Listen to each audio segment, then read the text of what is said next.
Hey everybody, my name is Daryl and this is Dion. Hello. Welcome to Where We Stand, a series where we talk about the games we've recently played and discuss how much we may or may not have enjoyed them.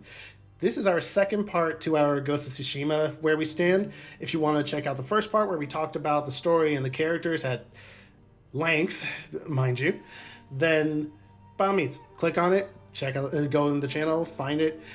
I'll put it in the description. I'm putting that on me. So future Daryl, get on that. Anyway, we're going to get started with this video talking about the setting of Tsushima. If you want to take it from there, Dion. Sure. So the setting of Tsushima. This is a small island near Japan. And I believe I have to say, I think we made the correction in a previous video, but this place does exist. I think we said that in first impressions. It did not exist. Right? I almost did that because when it comes to games like this, where it's like, oh, it's based on a historical event and whatnot. Sometimes they make up a place that's similar to where it actually took place for some reason. But then I caught myself while I was editing. I'm like, wait, something tells me this place actually exists, because I saw some people saying it wasn't as well online. So I looked it up and I'm like, oh no, it's Tsushima Island. Yeah, that exists, and and all that. The only things that aren't historically accurate is are like people like Kotan Khan, who wasn't a real person. But right, he's made up for the game. Yeah, the one he was I forgot the actual person he's related to. That person was real. He isn't. So Khan isn't real, which is probably the only thing that's not similar to the Assassin's Creed series about this game. But yeah, I had to say it. It just in my head. I wiped that out of that recording, but now that you've outed me, yes, I did indeed think it was a fictional place. I'll take the bullet on that one. But I corrected myself and caught myself. But moving along, how'd you enjoy... The design, okay. I'll talk more about Tsushima. I mean, the island is the island. But the design of this world, I think, is spectacular. And I think you hear this across the internet about this game. I mean, it's beautiful, right? It has so much going on. They use the wind to tell you where to go. Which is very good. Trees. I love diegetic stuff. Grass. I know, yeah. It's super awesome. You see the wind go. I use it all the time because... it makes the game a little easier, right? To know where to go. Oh yeah. Sometimes it just makes things look pretty. It has beautiful mountains. You have the water. I mean, like, the whole world is beautiful. And I'm running this on base PS4. Let's just keep that in mind. I know PS5 is out at this point. I was not lucky enough to grab one, but it's still a fun game, and it still looks super good. Like, it still looks beautiful no matter how you take it. So you gotta wonder, when they upscale it for PS5 or upgrade it or whatever, how much more, besides 60 frames, no doubt. I'm assuming 60 frames. How much more beautiful Tsushima can be. I've very rarely seen games. I've very rarely seen games where the light from the sun reflects off of the foliage. So like when you're in like thick grassy areas, you can see the sun trickling through and it's flashing off that. I'm like, huh. That's all custom built, I assume, because it's not using RTX. Yeah. Which has that power, right? RTX has that power, but this is all like custom built. Like I couldn't imagine how many hours they spent getting that detail. I don't want to know. That's for you to do, right? I suppose. Overall, though, the open world setting of Tsushima, while beautiful, though, it harkens a lot back to what we came to the conclusion of Assassin's Creed and how it's laid out. Like it's almost, I don't want to put it this way, but it's kind of funny how similar it is in this sense, where you have your little activity areas, you have your shrines, you have your fox dens, places where you can get charms and stuff like that. And you follow the fox. Possibly unlock a new charm slot or get a charm, climb up to the shrine in a jumping puzzle, which is fun, I'm not gonna lie, and get a charm, a really good charm, or go invade a fort or any heavily contested area that you may find on accident, that you may find from saving a random civilian and whatnot. Either way around, we'll get into that more in gameplay, but it's like the island of Tsushima as a whole doesn't have much to it besides being beautiful in that sense. And then, putting... I don't know if that's fair. I mean, it's not... I can see why you'd say that, But I'm just saying, like, there isn't really. I guess what I'm trying to say is there isn't anywhere that you could really consider a hub because you're always moving. And you only get hubs after you unlock the forts and whatnot. It's not like Assassin's Creed where you have a city that's already liberated. Now, granted, that's because of the narrative that's presented in Tsushima. Everything is taken from you, take it all back. So you're right. It's not fair. But I'm just pointing that out that that's not very hubby. It's very. You do get a few hubs because you beat some areas and you can get your upgrades or whatever. But I agree. It's very similar to Assassin's Creed. No matter how you put it, it really is on how it does the forts and all of that. I think it's just they've realized it's a catchy gameplay style and it works. It has a good flow. That's what they took. I mean, it does work. Assassin's Creed is a huge series. No matter if you like it or not, it's a huge series. See our Assassin's Creed series. The future Daryl, make sure you put that link in the top.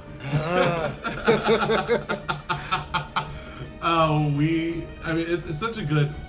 It just works, and that's really the bottom line. Okay, Todd. But I mean, to talk a little bit more about, I guess, the design too. It is broken up into 3 sections, which I think is important to admit and talk about. I mean, they also feel different.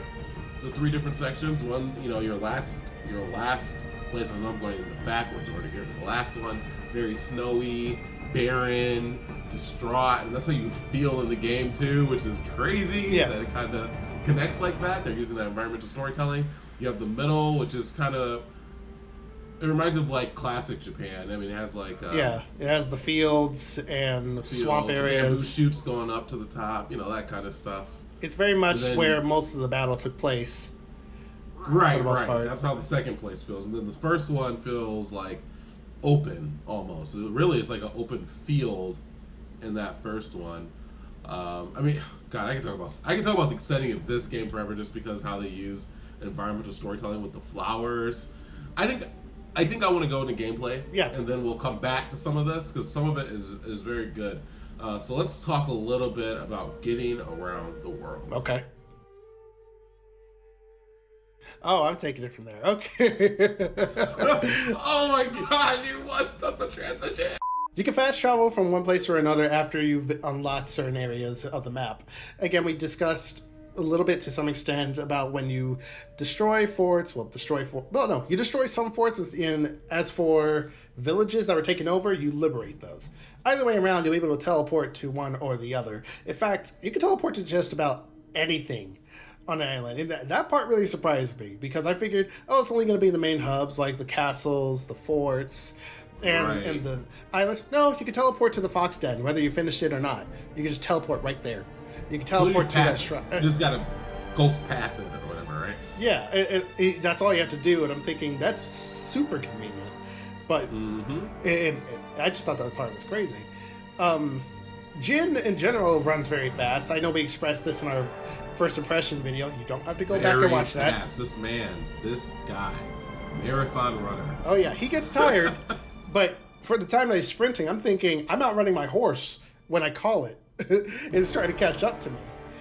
But speaking of which, you can also ride your horse, but you get your name. True. What I did is I kind of waited until I kind of see how far it is. If it's about 200 meters, then I'm running. If it's 500 meters, I'm riding a horse. If it's 1,000, then I'm probably going to teleport. Yeah. So that's kind of how I kind of ran around this world. But you get to everything so fast. I mean, it is literally instant action all the time. Yeah, it's almost crazy. We brought this up in the first impressions video, how for some reason things feel slower when it goes into load times and whatnot, when you're talking to people. Like it'll load to the cutscene and then it'll load out. It feels like it's essentially the same length, but for some reason, fast travel seems quicker, and that might be because we're used to fast travel taking like Skyrim levels of a long time. It was aggravating though. The cutscene thing was aggravating. It did not stop bothering me. Just so we're clear about from first impressions to now, that does not stop. I just don't understand why it was necessary. Fade to black. Maybe because they go ultra wide view, which I can't play on PC, so I can't use my ultra wide monitor or whatever. They go to ultra wide view for those cutscenes and they come out. I think that's why. But either way, I'm just not feeling it. I was wondering if it was like if they were imitating how did someone put it, like the Kurosawa films, because I know that's how this game kind of takes its inspiration when it comes to its cinematography and stuff like that and cutscenes. It's very old school Japanese samurai film in the way it presents itself. Oh, yeah, but I don't think they fade to black like that and whatnot to that often. At least I'm pretty sure. No, I think it was just because it's loading. Yeah. To hide the ugliness before it shows you the beauty. 100% it's probably fixed on PS5, but no doubt, or at least fashion. I don't have any. But not to leave our point, the getting around the world, I thought it was appropriate. I think it was fine. I like the accessibility, to be honest, just because of the amount of time I had to play. I think it's great. I had no complaints. I thought it was weird, but it was kind of good for me. But of course, what's the point in getting around the world if you have nothing to do? So let's go into combat if you want to head off that point, Dion. So the samurai gameplay, which Daryl will fawn over throughout this probably, maybe, is unique and it's engaging. I like that it's a stance changing. You kind of got to play with the stance, and you're gonna when you're fighting multiple enemies, that gets difficult. But what I will say is it's kind of simple when you really think about it. Yeah. All you do is switch to the correct stance, and you press triangle, triangle, triangle, square, and they die most of the time. That is literally all you have to do. But it takes a while to learn that. It takes a while. Yeah, it takes a bit to get used to in that sense. And it kind of... I didn't realize it reminded me of this until I saw it in a stream recently. Not the game, not Ghost of Tsushima, but another game that also has stance changes, Nioh. I didn't realize that's essentially the same thing. You know, they have a lance, switch to the stance style, counter the lance. They have... Gosh, I heard that game is difficult. They have an X. Yeah. The difference is Nioh has much more in common with Dark Souls than it does with Ghost of Tsushima. So that's completely fine. But overall, I thought that the samurai gameplay was fun and engaging. That's mostly because it kind of appealed to the side of me that's like, I'm just gonna go in and just start slaying people. Like I love the whole standoff thing, which I did get wrong the first few times I tried, because they like to fake you out sometimes and like just shout or you know, kind of juke you or whatever it is. You'll fake you out or feign an attack. That's what I'm gonna say. Got me a couple times. Yep. Yeah, and when they hit you, your health goes down to a sliver. Because I was just going to say that it's like nothing. You literally get punished so hard for that. It's high risk, high reward. But once you get used to the timings and whatnot, 1, 2, 3, 4. Oh yeah, it's great. Moving on from samurai gameplay, obviously you're also the ghost, so you're gonna have some ghost abilities and whatnot. Oh yes, which is probably as Assassin's Creed as this game can get, at least for me. I thought that old Assassin's Creed. Yeah, old Assassin's Creed. I here's the thing. I like the ghost gameplay, or at least I like aspects of it. Like I like assassinations, like especially when you get the chain assassination. It just makes fights so trivial at that point. You know, I throw down a smoke bomb and everyone gets like chain assassinated. Oh, you found the secret. Yeah. Yep, you found the secret. I did the same thing. Literally until I smoked. You're like, okay, I'm about to lose. Smoke bomb, kill everyone, you win. Like it's so satisfying. The thing I kept spamming was the kunais. Like I love just, you know, like, okay, there are like 4 or 5 of you approaching me, and I'm at low health because I messed up the standoff. So I'm just gonna throw these kunai, and it's gonna stun you guys for an irregularly long amount of time, which I guess it wouldn't be irregular. So long, really, but it's so long. It's like the most. Like seriously, what are they doing? I don't get it. I mean, don't get me wrong. If I got a kunai apparently in my neck from what they were holding, you know, then I had to die, right? Yeah, you would either die, or at the very least, you'd probably be standing there like they are, like, oh, what? I don't think you'd be standing. Some of those big dudes were definitely standing, and I'm like, I'm not surprised you are. Your neck is thick and meaty, and unfortunately, my brute stance, I forget to use that sometimes. So you just hit me with your axe. By the way, those guys suck. That's my transition into that one. Those guys suck. But before we go there, I do want to hint on the gameplay, the Ghost gameplay, just a little bit more, because I enjoyed the Ghost gameplay, but I think there's some really important aspects that those who may not have played really should know. Ghost gameplay, is acceptable. It's good. It's not great. Yeah. And I will say right off the bat, Assassin's Creed does it better in general in all the games.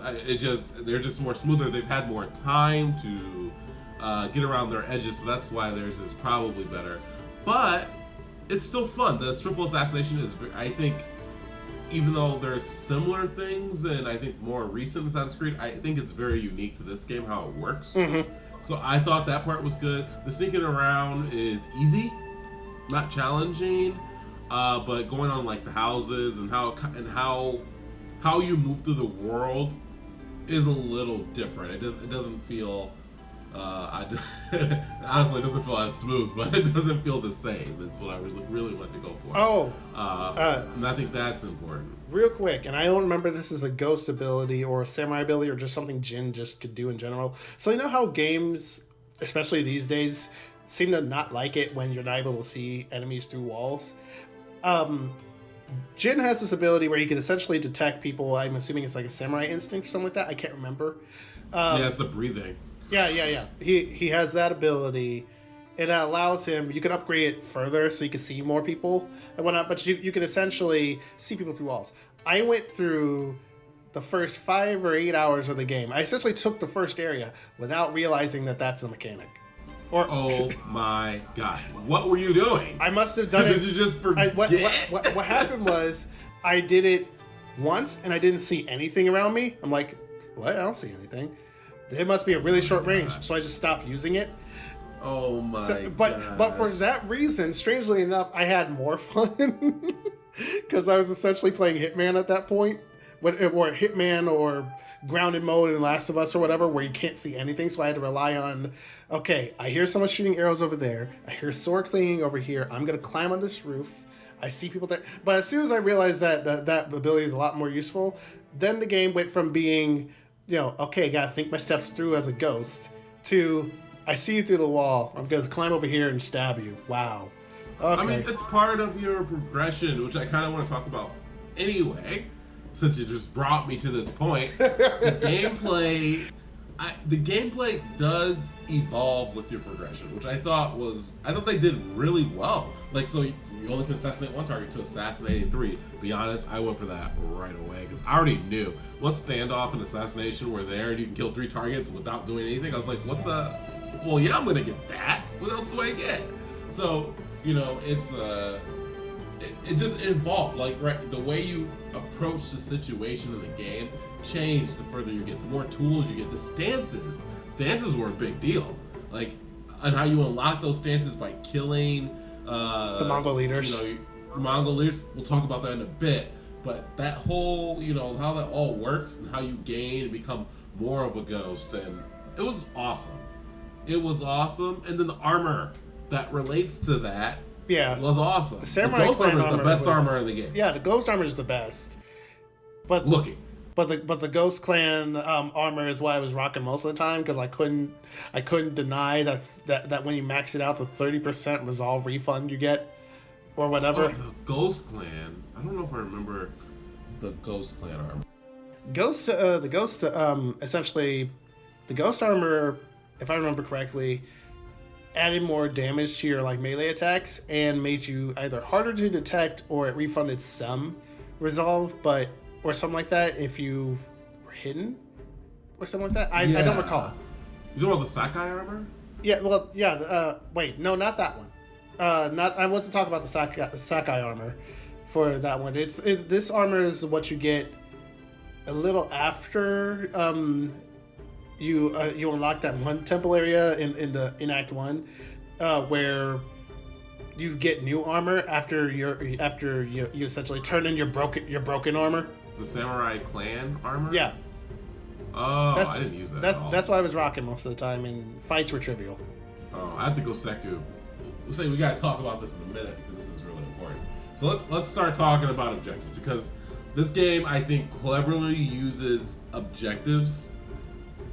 Some of the things they did is brilliant, and the way they did objectives is how you think this is weird, but how I wish certain MMOs did things. And I know it's a weird thing to talk about, But this is always a complaint about MMOs. Final Fantasy does great at this, 14, about this cool step. But let's talk about objectives. So you have your main objectives that are very sizable. They're like large for the most part. A main mission or a main objective, however you want to put it, could typically go on for about maybe, what would you say, like 5-10 minutes? You have like 3 parts to each major mission for the most part. Yeah, they can be long depending on where you're at. Yeah, some of them result in a fight and whatnot, like the one at Yarikawa. I want to say castle, but Yarikawa City, village. Sorry, city, village. I really gotta remember that stuff. City, village, town. What are the differences? Anyway, then you have your main side tales with characters that allow you to explore their backgrounds and whatnot. These are much shorter, and they can be a little more repetitive, but the payoff is what you're getting to know from them and whatnot, rather than differentiating gameplay and mixing things up. And this is my shameless plug. See part 1. Yes. As we talk about characters, where we go into detail, glorious detail about some of this interesting stories. But what I will say is that these, even though these are side tales by name, Yeah. I would argue that they are necessary to enjoy the experience. Yeah, I would agree with that. If it's possible to skip them after they're initially introduced, then and you skip them, I'm sorry. If you still like the story after that, great, cool. You probably would have liked it more if you did the side tales. But, you know, it's whatever. But if your complaint with the game is, I beat the game without doing any of the tales that I thought was boring, well, there's your problem. That's just me. That's just me saying it at that point, in my opinion. This game is a very character-driven game. Besides those, you have the normal side tales that I don't think are worth doing for the most part. Like, sometimes I did them because they were either introduced a different section of the map that I didn't really have much of a reason to go to. Yet you have I skipped whole places in the map because there was no reason to go there. Sorry. I mean, that's why I ended up doing some of those side tales. And I won't lie, some of them I felt for more than others, because most of the time Jin would be doing those to essentially just help the people of Tsushima and whatnot. So if you want to be a good Samaritan, do your good deed for the day, you do those for the most part. Yeah, I felt this was the most useless part of the game. Like, if you need to save hours on this game, do not do the normal side tales. No point. Please skip. All right, I'm good. Then you have the Mythic Tales, where they explore the folk tales, the folklore of the land and whatnot. And you could get like new gear or a new ability from them if you want to jump into that part, Dion, because this is a bit of a more unique thing. Is awesome, by the way. So, this is the part where I was talking about which MMOs did this. I know it's a weird segue, but it really helps build things into, if things are legendary, this makes it feel legendary. So Mythical Tales, they have like you have to go listen to like a person playing music.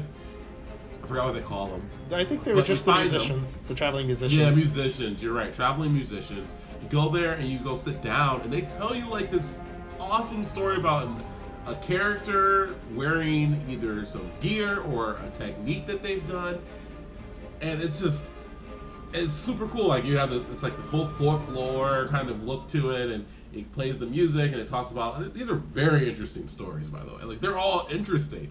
And so then after you get that tale, they send you on this exploration quest to look for either the skill or the armor. And it's like, it's super cool. Like, it builds on it. Like, for instance, there was one quest where the guy likes, and I think this was, I don't remember. Oh, this is the arrow armor, Takumo armor.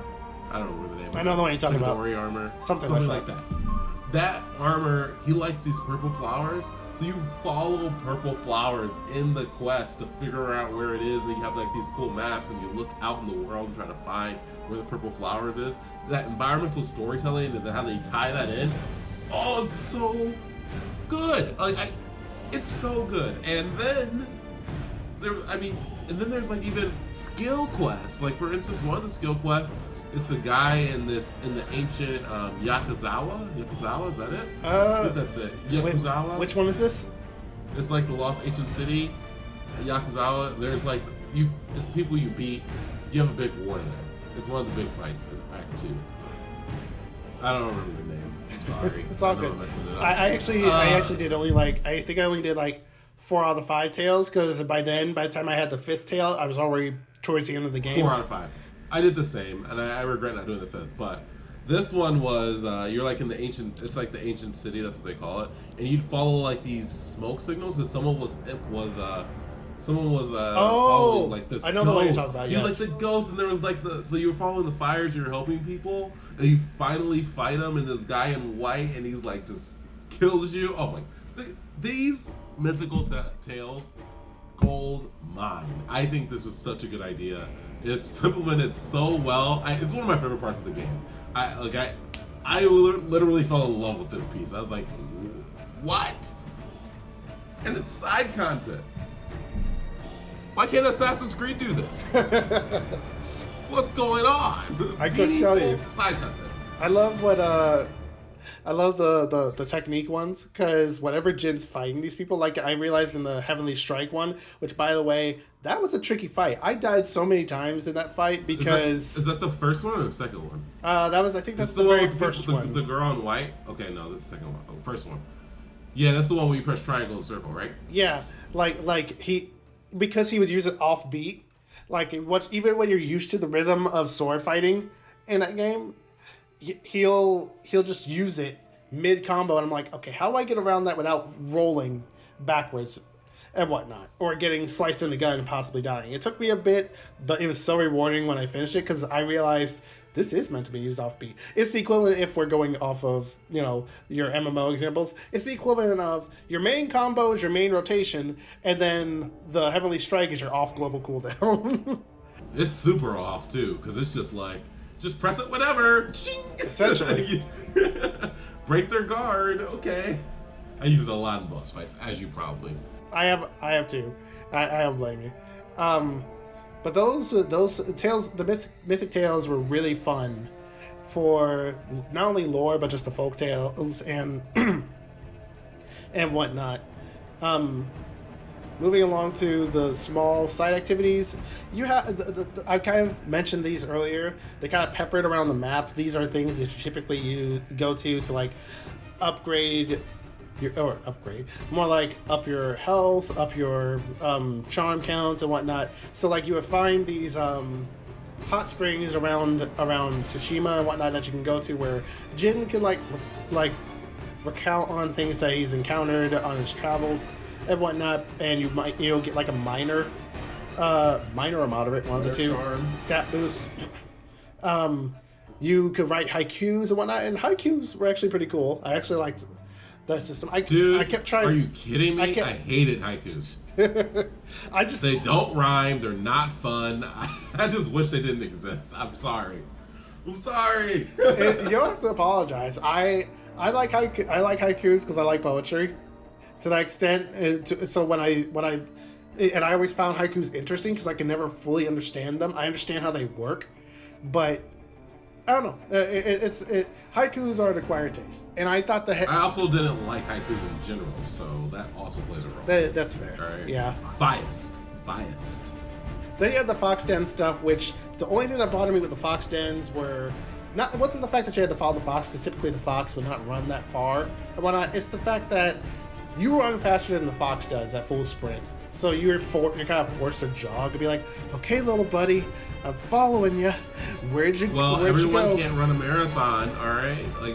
What are you expecting? You have a fox here that's doing parkour off of ledges, and you're telling me it can't sprint. It's whatever. Those don't bother me that much, but that's just one little gripe with those. Then you have the I mentioned the haikus, I mentioned the fox dens, which, by the way, you get to the haiku locations, you get to a lot of these smaller locations like hot springs and haikus and whatnot by following these random birds. Again, this game... Are you fucking... Most of the locations of these side activities can be approached from following a yellow bird and whatnot that would typically be flying by you. And that yellow bird, I don't know what breed of bird it is, would lead you to the hot springs, some bamboo strikes, and the haiku locations, among a few other things. And it's just another example of how Sucker Punch really seemed to really want this game to be completely immersive, so they went as diegetic as they could with Yes, with but their I hate design. the bird. You said what? Can I just say I hate the stupid bird? Oh, Like, I hate the bird too. Sometimes I'm on my way, like as much as I understand its purpose and I get it and I love its intended purpose. Sometimes I'm just trying to go somewhere and it'll be like, sometimes I'm busy. huh? I'm busy. What, Right? what do you want me to do? Like, I It'll- gotta break away from my story to go follow you? Like What is like, this? I'm coming, Yuna. Hold on, Taka. Tweet, tweet, tweet. Shut up. And then you don't follow it, it comes back. I'm like, oh my god. It comes back. I'm like, what do you want from me? I want you to. It does lead you to cool armor though. Yeah. Too. Yeah, it also leads you to like vanity stuff, which I'm fine with getting, mostly because it's quick. But you go there, you grab it, and you keep moving. When it comes to haikus and whatnot, I know that you say you don't like them, but I just, if I'm already there, it's like, you did this to me. Oh, I did. I'm already there here. I can't just walk away. I have to do them. Well, I'd walk past them, didn't know I walked past them, have to go back, teleport to them, because, the teleporting's so easy, and do that, get the stupid headband, and then I'm like, well, that wasn't worth it. That's how it felt every time. I did like the bamboo cutting. I will say I like the bamboo cutting. It's cool. Because the game was fun. Because I got to do, that was the most fun side objective for me. Yeah. All I want to add to these side objectives, they're good, they're good to keep you busy in the game, but... Give you extra boost here and there. They fill up the open world, and that's good, and they're cool objectives. I'm sure people like them, but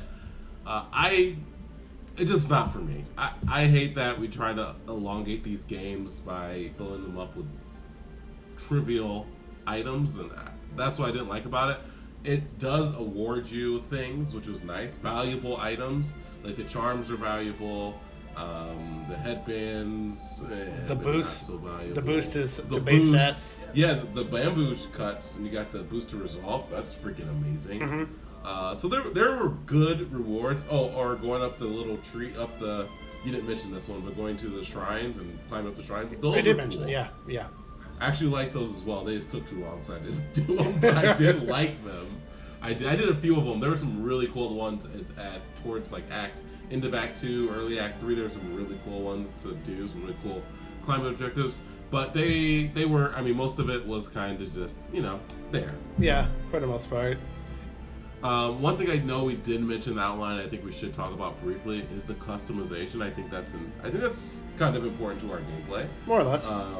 And I really enjoy the customization aspects of video games in general. I do enjoy that stuff. That's half the reason I play MMOs, right? Mm-hmm. So, or at least for me. So for this game, I thought the customizations is kind of neat, kind of cool. You can kind of change your outfit per armor you're using. Mm-hmm. Kind of encourage you to switch armor because you can make custom outfit loadouts, if you will, for each custom item. With your different sword hilt, your different headbands, and your different charms, right? Your different charms as well. So it's all based on the armor you choose. Which I thought it was cool. I thought it was confusing at first. I didn't understand that it was changing. And I think it's actually an option to disable this or to enable this, was to have it per armor, or you can just make it where it's not like different sets. Pretty much, essentially. So I thought they did a good job with this. Like, I really like that you could customize it per your armor and get some cool looks, and then that your armor upgrades and it changes. Yeah. That was awesome. And it seemed I didn't collect enough charms, and this is the only part I regret as far as doing this, I say review, but this discussion is I didn't collect enough charms to really see how effective the big charms could be, the major charms. It seemed like, I've used a few of them, it seemed like the major charms really changed up gameplay a lot. Oh yeah, I always kept those equipped and whatnot, and swap them out based on whatever I need and whatnot, because they add up. They add up. No, they add up. Was there a lot? Like I think I could count on one hand how many of the major charms I had. But was there a lot of them, and I just didn't do enough like side objectives? I didn't do as many as I thought I did, but I know you get a lot of major charms from Or at least you get major charms. Yeah, I think you're more likely to get major charms from like shrines and whatnot if you do more of those. Well, not worth it. I only really kept a few of them, so I essentially kept like melee damage and health. The minor ones essentially went towards my resolve and my range damage. That's kind of how I did it. I didn't care if enemies detected me faster. I didn't care if I could take more damage, because typically the armor I'm wearing would offset that. So your experience with Ghost of Tsushima will be different from other people's based on how you play and how you want to build Jin, because there's no real right way to do it. It's up to how you want to play. That I'm gonna put. Well, if you want to look it up, I'm sure there's some. Well, yeah. I'm sure there's a meta way to do it, but the meta way is not always the fun way. I agree. But, you want to beat the game, or do you want to have fun? I mean, you pick. It's all up to whatever you want to do. Or do you have fun playing the meta way? I don't know. Whatever it is. Yeah, it's whatever. It's however anyone wants to approach it. I used the Ghost armor because it looked freaking awesome, and I could not deny that. And I did switch to the Goseku armor, which is a Mythical Tales. I did switch to that armor because I knew it was better for fights. Yes. So I was using the Goseku armor, which is one of the Mythical Tale armor, and that one was stronger for combat, which I realized. And then I used the Ghost armor for stealth. That's kind of how I ended the game. So I mean, you could play any way you really wanted to, and I felt like you played differently than that. And I think we both beat the game by the skin of our teeth, but we beat it. Mostly. Yeah. Well, last battle was hard for me. Lord Shimura kicked my butt too. It. I ran away. I mean, I was like, well, all these people and him? Screw that. I just started running in circles and killing people. Oh, you're talking about Gotsan Khan. Yeah, he was... I guess it's not the last fight, but it's pretty close. Yeah, it's pretty close. Well, in that case, no, he was nothing. Like, I only ran when when the archers kept firing, their poison arrows at me. But at that point, I would just run around long enough to be able to circle around, shoot one of them, take them down, get some resolve, heal myself, rinse and repeat, and then Gotsan Khan's like, okay, now I'm going to charge you. I'm like, nope. I'm going to treat this like Tomb Raider, run away from you, and, shoot some arrows in your face, do that a few times, and then Heavenly Strike. So you kind of did the same thing, and I didn't die at all, but it was not. I mean, it was a long fight. It was a long. Took me a while. That's all I'm saying. Yeah, I almost want to say he was borderline bullets. I don't want to say bullet sponge, but bullet sponge territory, because I'm like, come on, you're taking all these to the face. Come on, man. I know it's a video game, but come on, dog, you should be dead. But I think I think we've talked very strongly about the gameplay, objectives, and combat. And the setting, which is beautiful. So I think we should go ahead and give our final thoughts on the gameplay and setting of the game. Would you go ahead and start us off? So overall, I think that Ghost of Tsushima is a very fun and unique experience, despite some familiar things here and there. But the familiar stuff isn't going to really be a detriment and whatnot. It only makes it easier to ease into and whatnot. The gameplay is also familiar, but not so familiar that you feel like, oh, well, why would I play Ghost of Tsushima? I could just play Assassin's Creed or something. No, there's definitely enough here to keep it unique from Assassin's Creed, but I would say that if they were to ever, I don't think they would, but if they were to make another Ghost of Tsushima or Ghost of whatever game in the future, they probably can't rely on doing this formula again. But that's my opinion. For this one, it works and it deserved its spot as a nomination for Game of the Year. For me, I thought the game. Let's just start off with saying the game is great. Like, I have to say that the game is great in general. When you put the whole package together, story, blah blah blah, great. So gameplay wise, I thought gameplay and setting, I thought the world was beautiful, as I mentioned. I think it's absolutely stunning the amount of work they can do and how they can get this to run on a base PS4. Yes. Great job. They deserve kudos for that. That is just amazing. And gameplay wise, yes, there is a familiarity to Assassin's Creed, and yes, Daryl did ruin my experience by telling me that up front. I'm sorry. But the game is good. I do think some of the movement, jumping, which we talked about more in our first impressions video. Daryl, please include a link to that. You want them to watch the first impressions after watching this?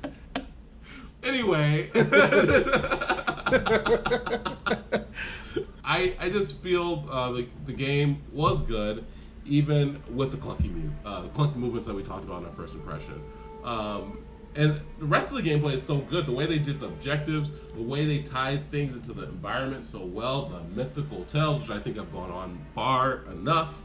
I think that all works. I mean, there's like a couple weak points that but they're nitpicky. Like the side things, the hakus are nitpicky. Definitely. Otherwise than that, this game is really, really good. It deserves all the praise it's getting. We didn't even play the multiplayer. I don't even know. I can't even tell you how good I've that heard is. good things about it. So if you have PlayStation Plus, by all means, go for it. I've heard good things.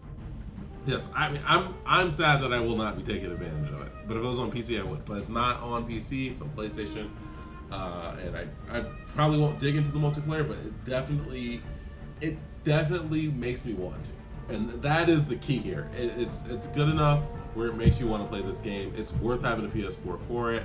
And it's be worth having a PS5 if it was PS5 exclusive. I mean, there's nothing more to say. Do you have anything else you want to add before we close out? No, that's about it. I'm good. Alrighty. Well, I think that's all we got for now. Thanks you all for stopping through to listen here at DuoQueue. If you think we might have glossed over something big or might need to expand on something more, feel free to say so in the comments. Though I don't know how because we spent almost 2 hours talking about this game. Now, if you want to throw your own opinion in the hat, please feel free to do so in the comments below.